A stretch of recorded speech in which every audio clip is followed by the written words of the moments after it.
Oh, hey Nintendo, RGT85 here. Just in case you guys happen to, I don't know, stumble across this video, I just want to let you guys know that yes, it is definitely a shame that this information has been leaked out to the public in the way that it was done. But I can assure you that I did not use any internal presentation elements from your presentation for the Nintendo Switch, such as images or slides within this video. Thus, this video falls under fair use because of the fact that this information is now in the public domain on the internet. I hope you guys have a great holiday season. Please don't send any Nintendo ninjas to my house. And as always, thank you for checking out this video. Sincerely, RGT85. All right, are they gone?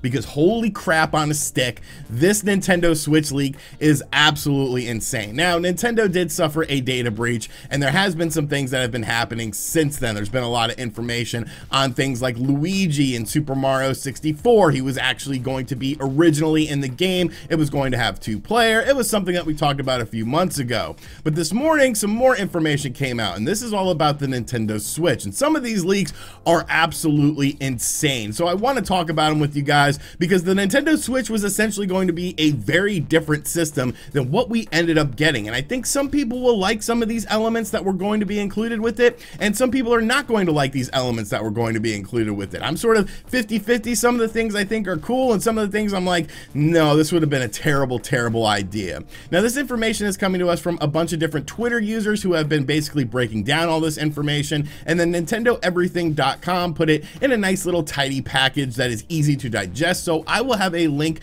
to the Nintendo Everything article in the description box down below should you want to read this information instead of hearing my soothing voice talking about it. But obviously there's a lot of things I want to talk about with this, so let's just get right into it. If you are new to the channel, make sure you subscribe, turn on notifications, hit that like button. Yes, it does help with the videos, so I sincerely appreciate that.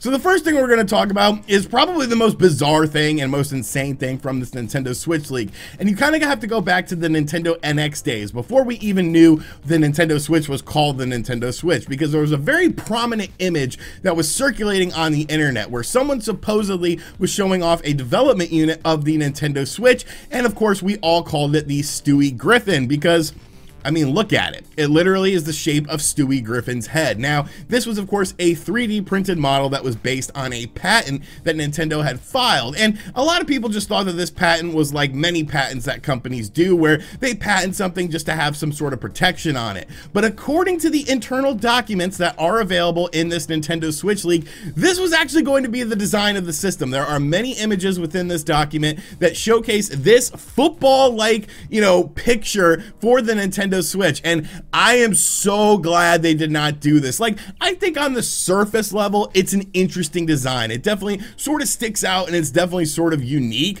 but beyond that, like, functionality wise, there was no buttons on the thing. Like, you would have to do everything with the touch screen and stuff, and I just think this would have been a absolutely terrible idea. But yes, it was a real idea. It was what Nintendo was looking at initially with the Nintendo Switch, so just absolutely fascinating to see this really confirmed as something more than just a patent. It was actually going to be put into motion and potentially be a real thing. And I know so many people talked about it when this initially came out. I was working back on the Nintendo Enthusiast website. We actually did a little skit video talking about this thing because it just looks so dumb. But, you know, it's just absolutely fascinating to see that this was something more than just an idea or a design that they patented. It was actually going to be the initial Nintendo Switch. Moving right along, the Nintendo Switch name was actually decided way back in 2014. So obviously Iwata's influence was definitely on the Nintendo Switch. A lot of people seem to believe, and I'm one of these people, that the Nintendo Wii U was essentially the Nintendo Switch before the Switch. Like, I feel like the Nintendo Switch was supposed to be the Wii U, but because of the failure of the Wii and the sharp decline of system sales and things like that and software sales, they really had to sort of push out a new system, and the Wii U ended up being sort of that stopgap system. So to see that the Nintendo Switch name was decided way back in 2014. I really feel like the Nintendo Switch was supposed to be what the Wii U ended up becoming, but of course they had to rush something out into the marketplace. Now here's something that I find very interesting. The console was supposed to support 3D video and be backwards compatible with the Nintendo 3DS. Now I think this would have been really cool because the Nintendo 3DS library is obviously an awesome library, and backwards compatibility is a great thing because it gives you access to a large library of games that are currently available. How would those games have have performed, I think they would have been great on the system. You know, obviously the system would have a better screen than the Nintendo 3DS has. When you look at things like Nintendo 3DS emulation on PCs, having these higher resolutions really make these games look,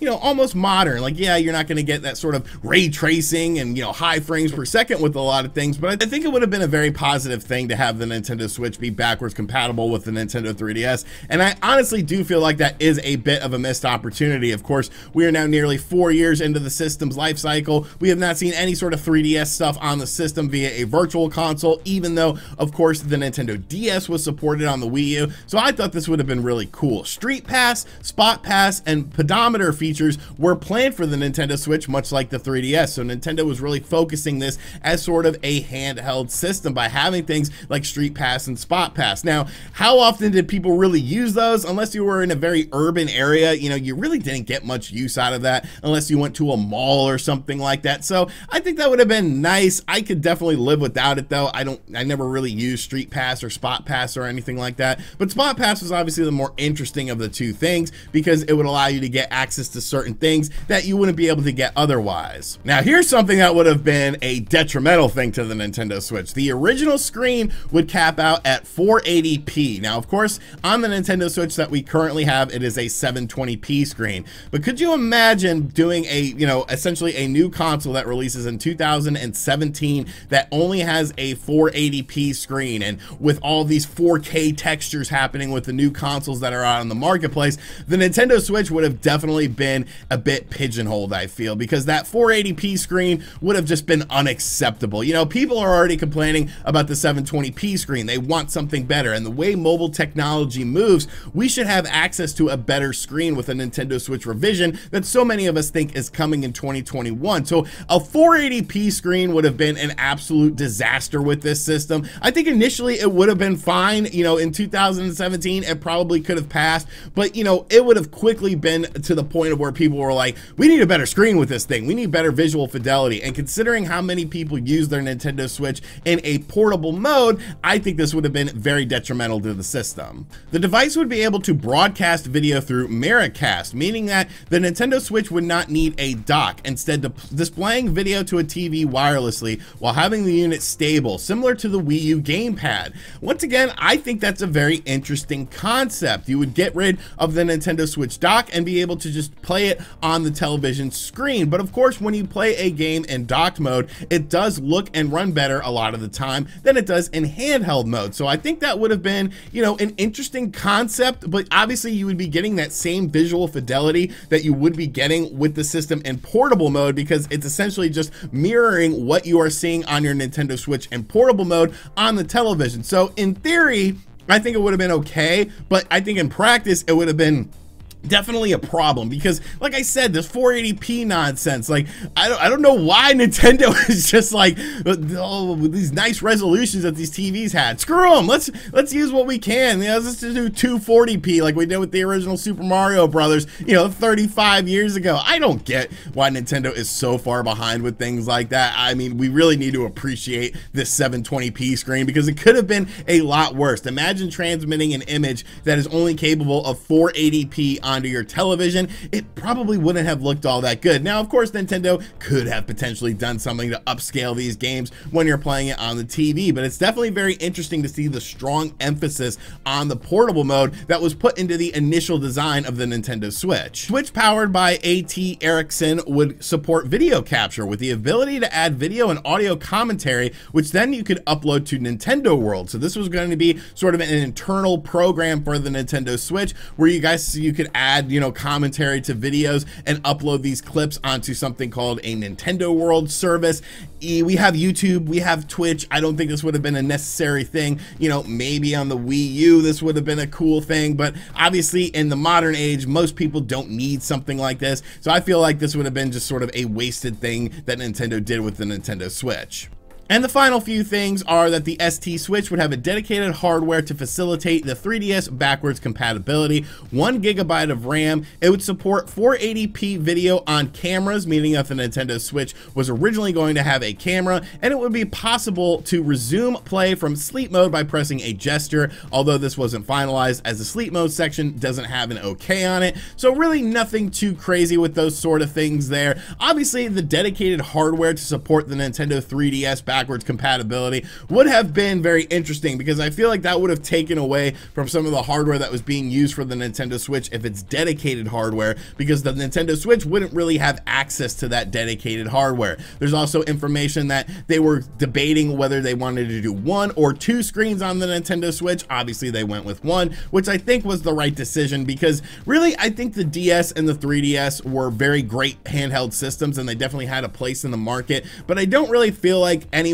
really needs a new 3DS system as far as, you know, having this 2 screens, because most companies just really half-assed it with these 2 screens. And I feel like if you would have half-assed these games, done 480p visuals, you know, it just would have been a very weird system. It would have feel definitely like a dated system in the grand scheme of things, especially considering if this Nintendo Switch did come out, the PlayStation Vita did have a better screen than that. So this is the latest leak about the Nintendo Switch, and I think this stuff is absolutely fascinating. I hope you found it fascinating too, because I don't know, I just wanted to talk about this stuff because the Nintendo Switch was essentially supposed to be a very different system than what we ended up getting, and I honestly think that the system that we got today is a better system than what this was going to be originally intended to be. Sure, the 3DS support would have been cool, but I feel like the crappier screen, the fact that, you know, they supported the 3DS so much with this and really focused more on the portable aspect of it than the dedicated home console aspect of it,